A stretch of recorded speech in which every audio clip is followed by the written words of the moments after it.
a gente vai estudar interferência e difração da luz. São dois fenômenos aí da chamada ótica física. Né?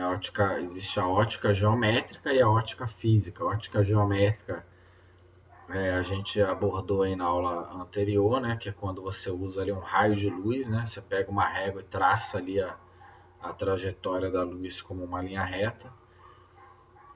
Aqui na ótica física você não pode fazer isso. A parte ondulatória da luz ela é muito importante, né? E a gente vai ver aqui dois fenômenos bem interessantes aí, responsáveis por visão, por exemplo, dessas cores aqui da asa da borboleta, né, que a gente está vendo. Então a primeira coisa a saber, né, é a questão da fase, né? A onda ela é associada a uma fase, um ângulo, né, um ângulo de fase. Então, uma onda completa, né, a gente teria aqui embaixo, uma onda completa, ela teria 360 graus. Isso daí é uma onda completa.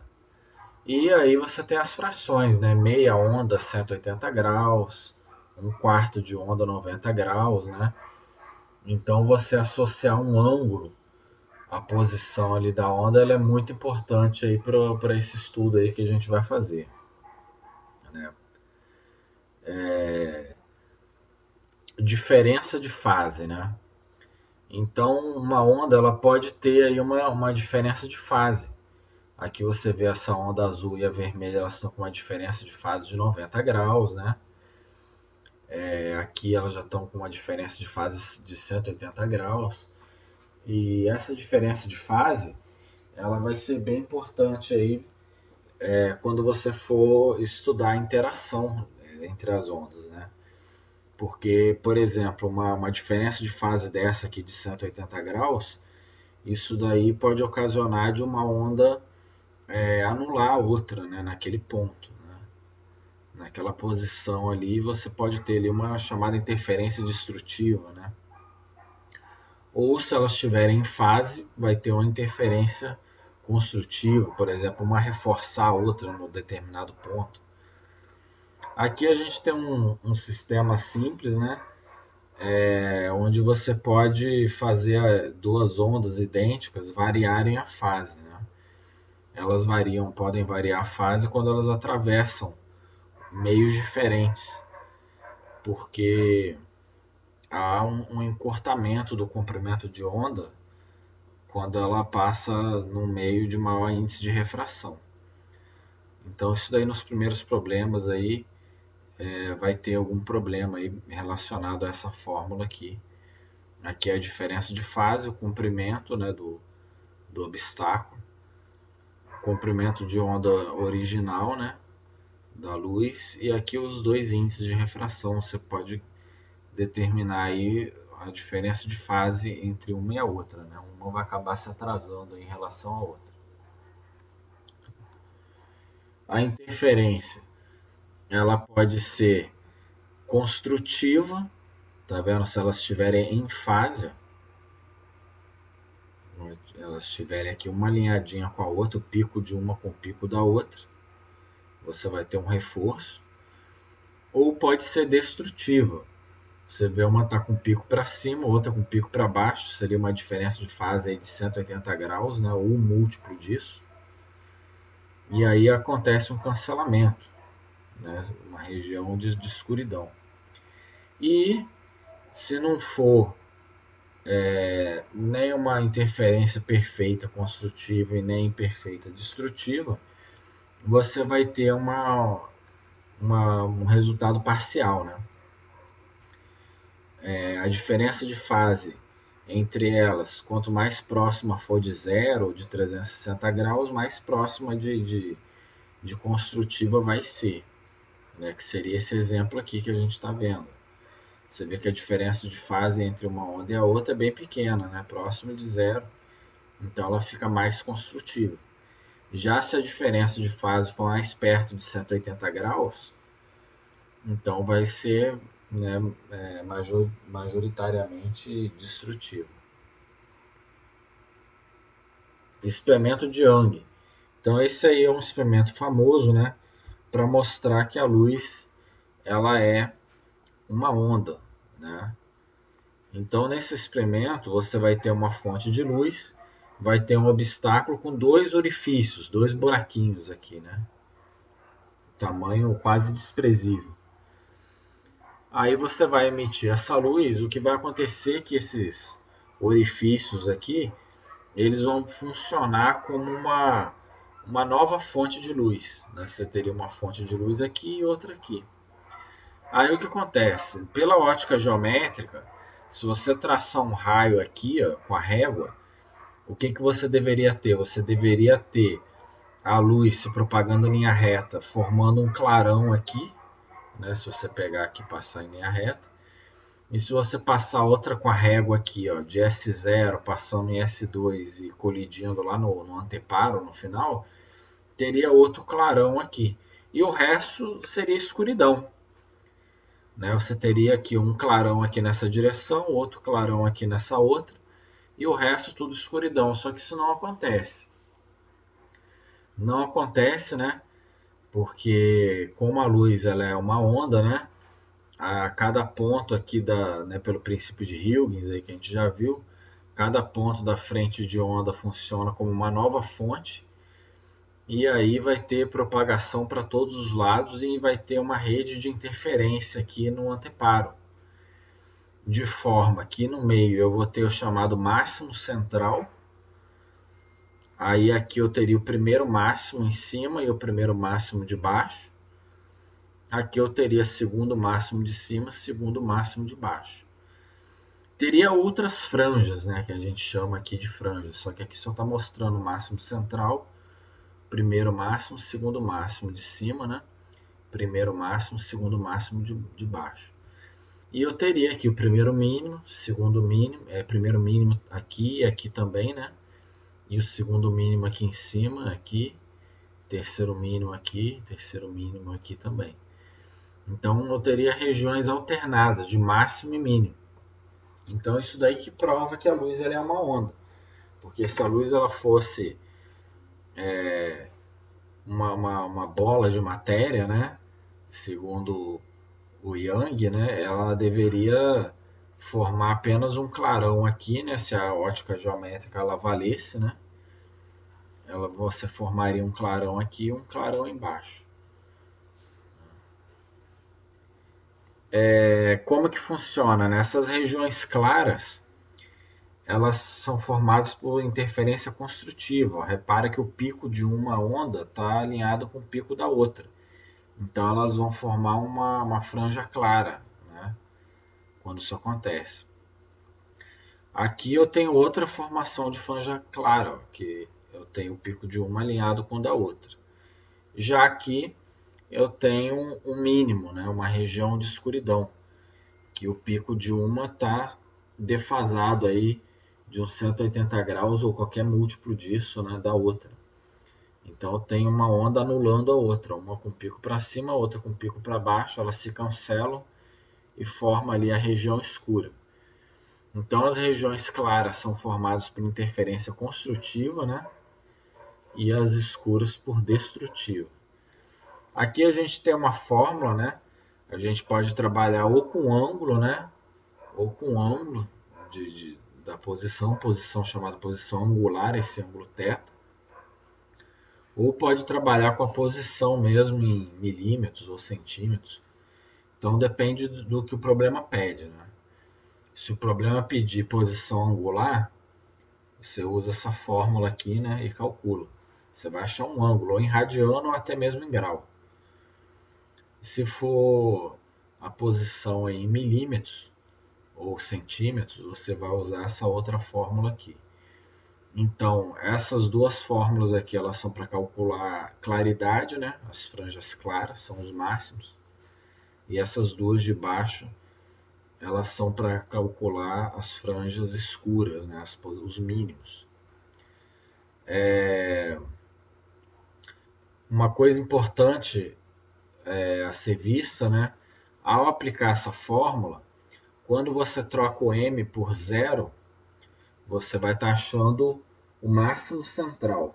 É justamente isso aqui que você está achando. Essa região clara que fica no meio. Para calcular o primeiro máximo, você troca o m por 1. O segundo máximo, o m por 2. Né? Já para o mínimo, a lógica aqui do que você troca, ela muda um pouco. Isso daí é importante no problema. As fórmulas são essas aqui de baixo, né? O mínimo não tem mínimo central. Então, quando você trocar o m por 0, você vai estar achando o primeiro mínimo. Quando trocar o m por 1, né, você vai estar achando o segundo mínimo. Então, é diferente do máximo. No máximo, a ordem aqui do m ela coincide com o que você quer calcular. Se eu quiser o terceiro máximo, é só trocar o m por 3. Né? Porém, se eu quiser calcular o terceiro mínimo, aí eu tenho que trocar o m por 2. Né? Então, tome cuidado aí quanto a isso. Né? No máximo, coincide a ordem do m com o que você substitui na fórmula. Só que para mínimo não. Para mínimo sempre você vai usar o m uma unidade menor. Se você quiser o quinto mínimo, você troca o m por 4. Sétimo mínimo, troca o m por 6. Porque justamente não tem mínimo central. Então quando você troca o m por 0, você já vai estar achando o primeiro mínimo e assim por diante. Essa fórmula de baixo aqui, ela trata sobre a intensidade, né? A intensidade, o brilho ali das franjas, eles vão diminuindo do meio para a extremidade, né? Você tem aqui, né, as franjas, né? Elas têm um tamanho até parecido, mas o brilho delas é diferente, né? Conforme você vai subindo aqui ou descendo, o brilho ele vai caindo. A franja central ela é a mais brilhante de todas, e as outras aí elas vão diminuindo à medida que você se afasta do centro. Essa fórmula aqui ela trata só disso. Raramente ela é usada, né? Essa fórmula aqui é muito difícil aí de ser trabalhada. Só entendendo isso daí já basta. Aqui tem o esquema de novo, né? Só para a gente ver, né? Esse θ aqui é a posição angular do que você está trabalhando. Né? Então o problema ele pode pedir ou o ângulo θ ou a posição y. Se ele pedir o y em milímetro ou centímetro, né, a posição mesmo no anteparo em centímetro, milímetro. Por outro lado, ele pode pedir para você a posição angular, acha a posição angular do terceiro máximo. Aí você vai ter que achar o θ. Então é só focar lá no problema para ver o que o problema pede. Né? Dê a distância entre os orifícios, que você põe aqui na fórmula. L é a distância das fontes até o anteparo, né? Que os orifícios eles funcionam como uma fonte, né? Cada um deles. E lambda é o comprimento de onda, né? E m, né, é aquilo lá que eu falei, né? Você tem que ter cuidado aí para trocar, né? Eu quero o quinto máximo, troco o m por 5. Eu quero o quinto mínimo, troco o m por 4. Mínimo você tem que trocar sempre uma unidade a menos ali para poder não ter confusão.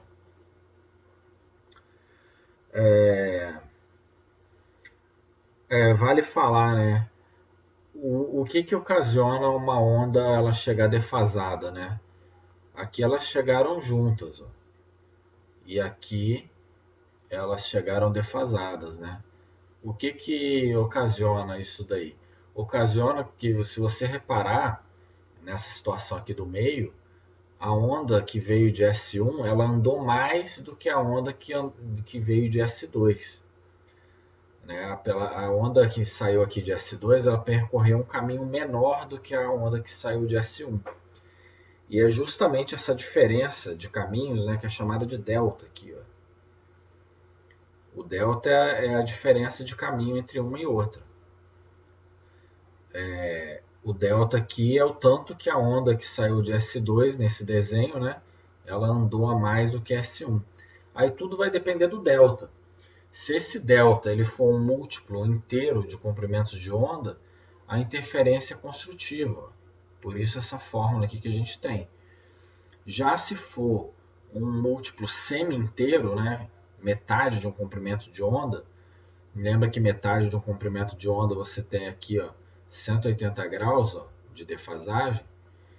Então, se for um múltiplo semi-inteiro de comprimento de onda, aí você vai ter uma interferência destrutiva, por isso esse 1,5 aqui na fórmula de baixo, né? Só para comentar aí, para vocês entenderem aí de onde saem essas formas. E o resto é semelhança de triângulo, né?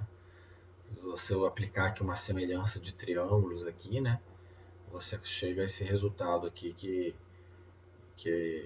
da forma. Agora uma coisa importante que acontece, né? Que vai ter algumas aplicações aí pra gente na interferência. Vocês estudaram em Física 2, né, em onda mecânica. Se você pegar uma corda, por exemplo, e amarrar ela rigidamente e aplicar um pulso na corda, né, esse pulso, né, ele vai bater, né, e vai ser refletido invertendo a fase. O pulso ele volta de cabeça para baixo, se a amarração for rígida. Já se eu deixar frouxo, a onda ela bate e volta sem inverter a fase, ó, sem virar de ponta cabeça, se for frouxo. Uma situação semelhante acontece com a onda eletromagnética, né? Só que em vez de amarração frouxa ou rígida, a gente usa índice de refração.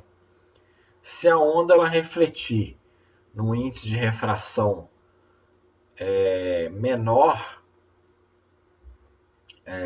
aliás, maior, né? Que seria esse caso aqui, né?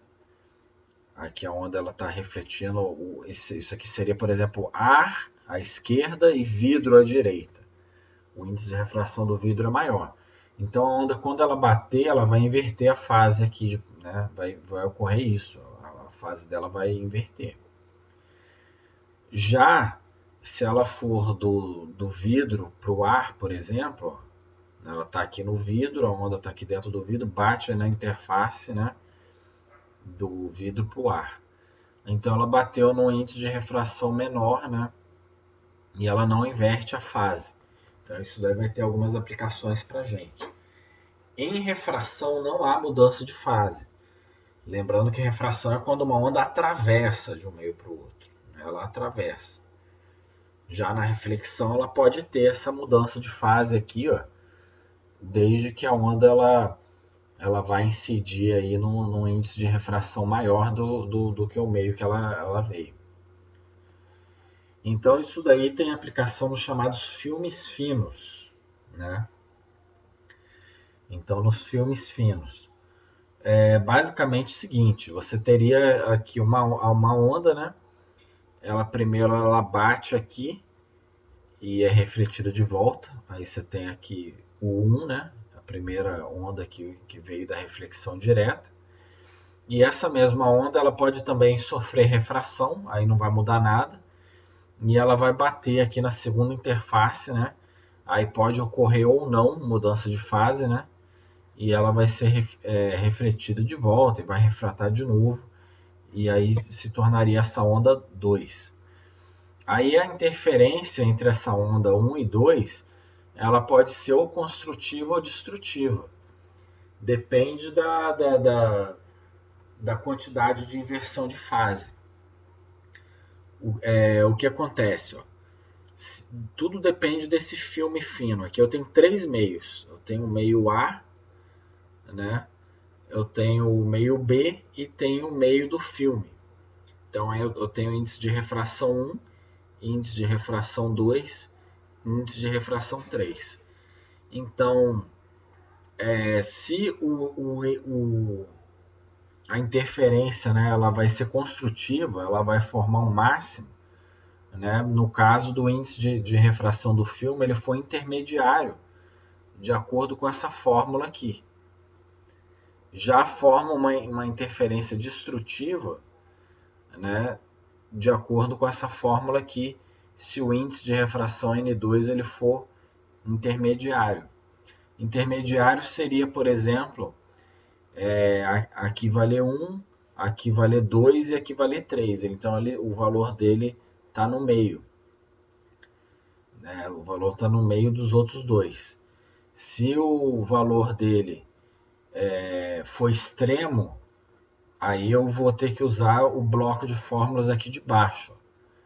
Se o valor dele, o valor do N2 é o maior de todos, por exemplo, aqui vale, no meio vale 3, aqui em cima 1, aqui em cima 1, por exemplo. Ele é o maior de todos, então a interferência construtiva, ela vai inverter a fórmula com a destrutiva. Repare que a fórmula, as duas fórmulas elas são iguais, em cima e embaixo. O problema é que embaixo elas vão ser trocadas, né? Elas vão ser trocadas, justamente por causa dessa questão aí da reflexão. Quando uma onda ela bate e é refletida de volta, né, pode haver mudança de fase aqui e aqui.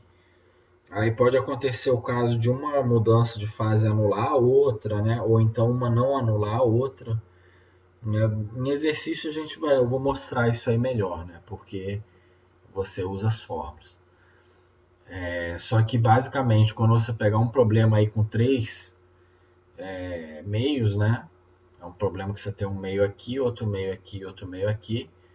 É um problema aí de filme fino. Você vai ter que identificar o índice de refração do filme e ver se ele é um valor intermediário ou ele é um valor extremo, ou o maior de todos ou o menor de todos. Se ele for o maior de todos ou o menor de todos, eu vou ter que usar esse bloco aqui de fórmulas de baixo. E se ele for um valor intermediário, eu uso o bloco de fórmulas que eu tenho aqui no início. Então, pegou um problema desse jeito, a primeira coisa a fazer é identificar qual fórmula, qual bloco que você vai usar. Você vai usar as fórmulas de cima ou as fórmulas de baixo. E isso é fácil de fazer, é só analisar o índice de refração aqui do meio. Em exercício a gente vai ver melhor isso daí, né?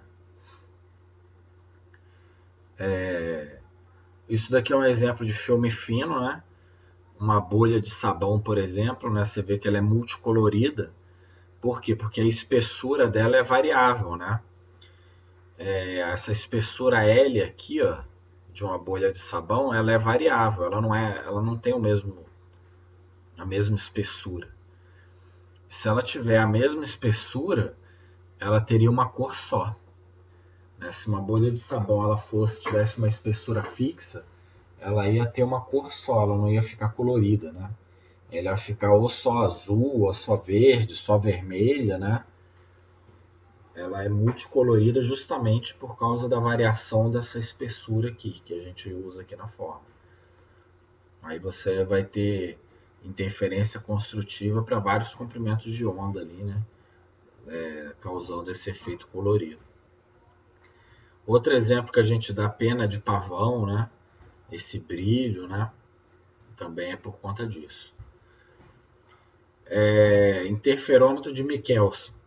Então isso daqui é um dos primeiros experimentos utilizados aí para medir a velocidade da luz, né?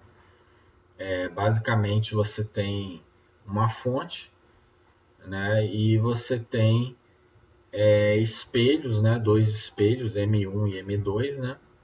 E tem aqui um receptor, né? Para essa luz. Então você vai emitir a sua luz e ela vai ter duas rotas aqui, né? Uma ela vai bater nesse espelho M2 e vai vir direto aqui para o telescópio. E a outra, ela vai bater no espelho M1 e também vai cair lá no medidor. Isso daí vai formar uma franja de interferência. E se você variar essa distância aqui, ó, desse espelho, você faz essa franja de interferência ela andar, ela correr. Aí com isso você consegue calcular a velocidade da luz. Você mexe um tanto aqui no espelho e observa como que variou a franja de interferência, né? Aquelas franjas coloridas e escuras, né? E com isso aí você consegue, relacionando essas coisas, você consegue calcular aí a velocidade da luz.